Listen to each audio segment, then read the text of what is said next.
Bismillahirrahmanirrahim. Assalamualaikum warahmatullahi wabarakatuh. Halo teman-teman semuanya, apa kabar? Bertemu lagi dengan saya Dodi Ferdiansyah. Bagaimana kabarnya? Semoga kita semua dalam keadaan sehat terus ya. Di video kali ini, kita akan membahas tentang bagian dari cyber security yang paling penting sebenarnya.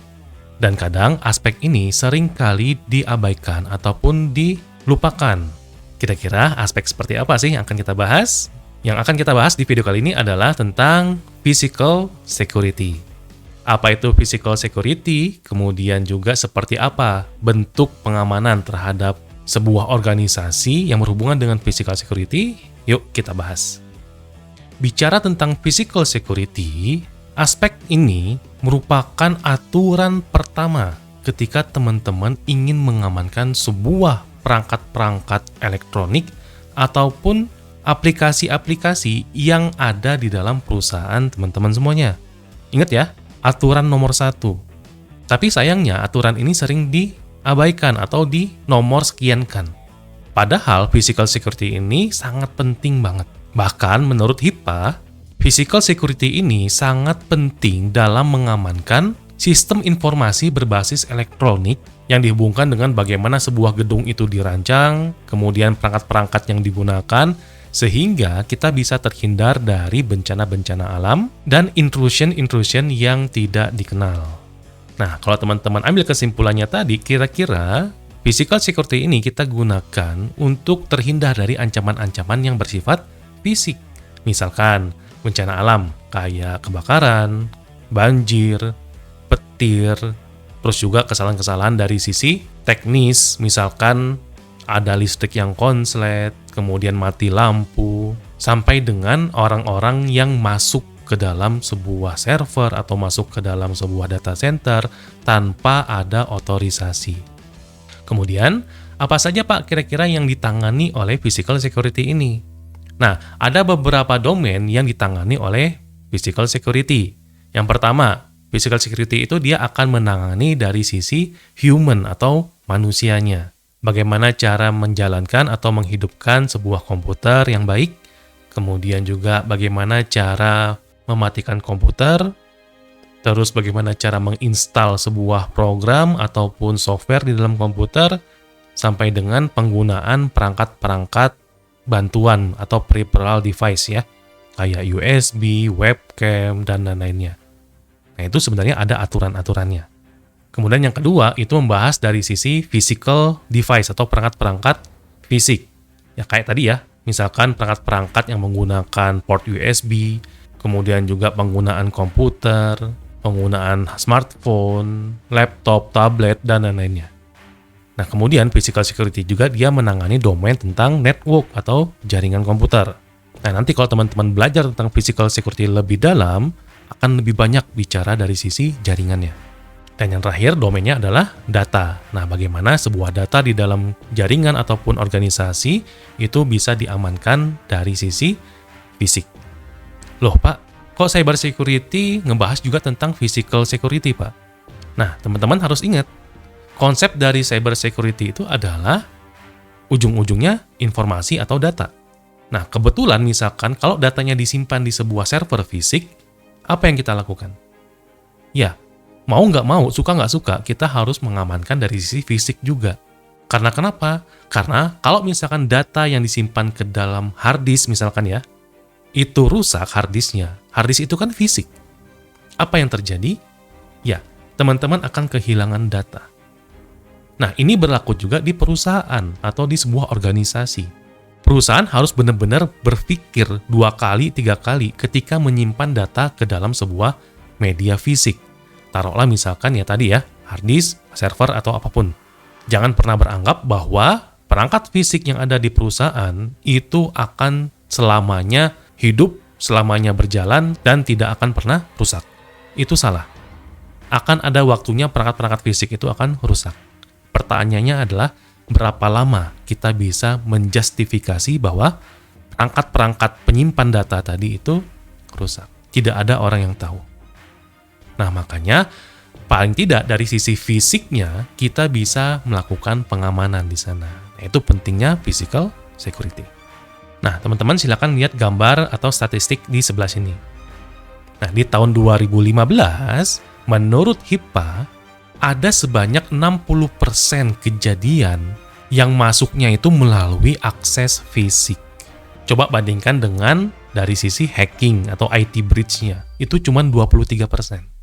Nah, artinya apa? Artinya, di dalam sebuah organisasi itu, pengamanan dari sisi akses fisik itu sangat rentan banget.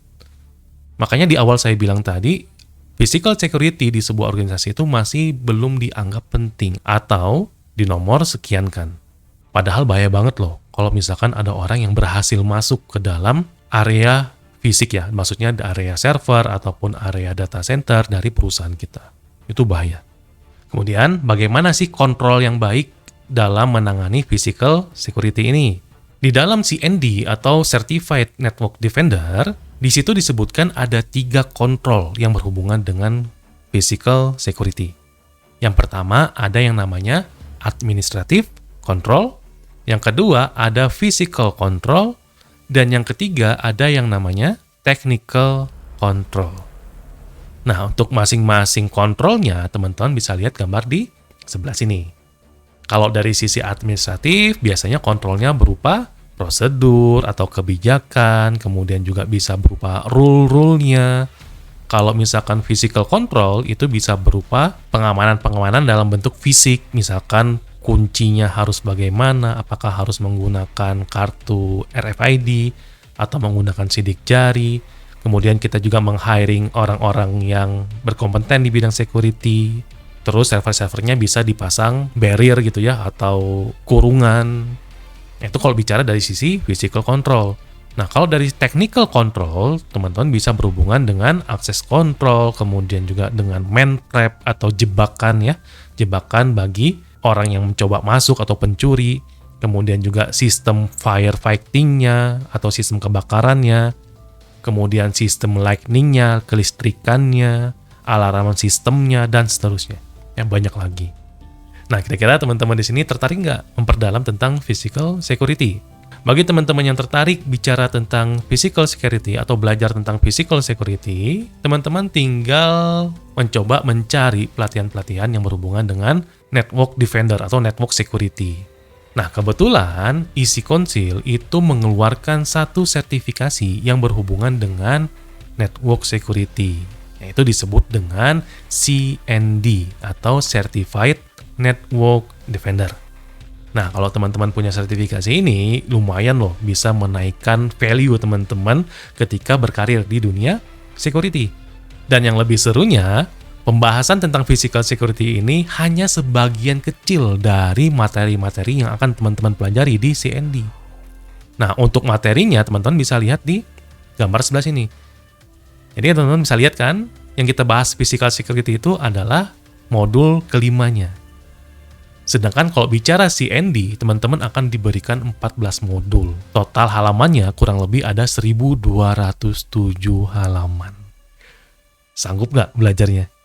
Makanya kalau teman-teman punya sertifikasi ini, pengembangan karir teman-teman di dunia security itu sangat mudah nantinya. Nah, tapi yang harus teman-teman pahami adalah untuk mendapatkan sertifikasi ini, teman-teman harus mengikuti ujiannya dulu. Dan biaya ujian ini tidak murah. Jadi khusus teman-teman yang ingin fokus security, ini worth it banget loh. Nah, kebetulan saya mendapatkan informasi kalau teman-teman ingin mengikuti ujian sertifikasi CND ini. Tanggal 8 Agustus sampai dengan 12 Agustus 2022, Edupark itu akan mengadakan sertifikasi CND. Nah, mumpung ada beberapa hari lagi nih sampai dengan tanggal 8 Agustus, silakan teman-teman lihat informasi lebih detailnya di link yang saya sediakan di kolom deskripsi. Dan jangan lupa, kalau teman-teman sudah berhasil mendapatkan sertifikasi CND dan sudah terjun di dunia profesional di bidang cyber security, coba nanti sharing di kolom komentar ya. Bagaimana enaknya, kemudian benefitnya apa yang teman-teman dapatkan. Supaya teman-teman yang lain yang ingin fokus bicara atau bekerja di bidang cyber security secara profesional bisa terinspirasi oleh teman-teman semuanya. Itu dulu mungkin informasi yang bisa saya sampaikan kepada teman-teman semuanya. Mudah-mudahan apa yang saya sampaikan bisa bermanfaat dan berguna buat teman-teman yang ingin belajar tentang cyber security. Terima kasih buat teman-teman semuanya yang sudah terus mendukung channel ini.